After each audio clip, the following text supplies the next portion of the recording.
आपलं सगळं तेव्हाच म्हणतोय, आपला एवढ्या वर्षाचा कालखंड मराठी माणूस म्हणे मुंबई बाहेर नेला.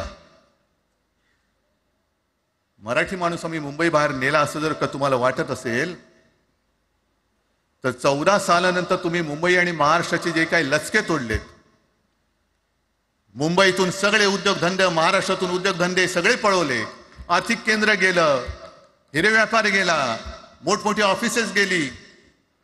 आपल्याकडे येणारे उद्योगधंदे जे आपल्या काळात येत होते ते कुठे गेले?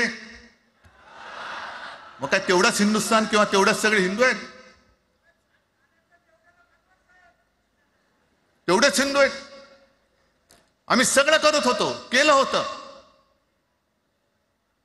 पण तुम्ही पहिल्या प्रथम गद्दारी, आमच्यात गद्दारी करवलीत आणि तुम्ही आमचं सरकार पाडलं. ह्याचं कारण तुमचे जे मालक तिकडे बसलेले 2 जण, 2 व्यापारी, त्यांचे बूट चाटण्यासाठी तुम्ही हे सगळं करता.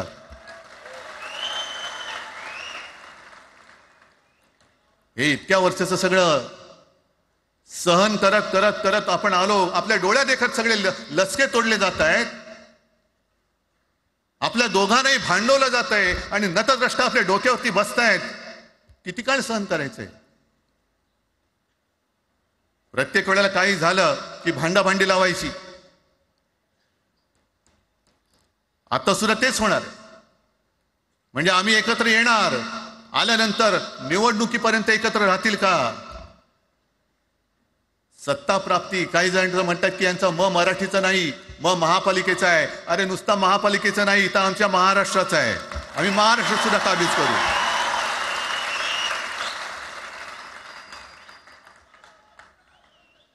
आज तर निवडणुका नाही आहेत.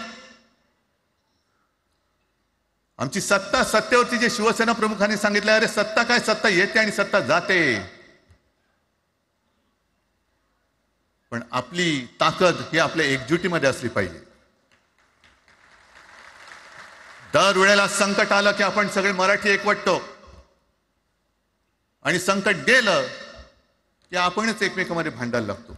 आता नको, हा नतद्रष्टपणा आता करायचा नाहीये, अजिबात करायचं नाहीये.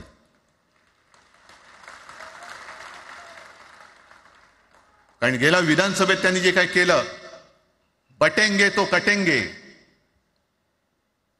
आपल्याला काय वाटलं होतं की हिंदू मुसलमानांमध्ये करतायत. हिंदू मुसलमान तर केलंच,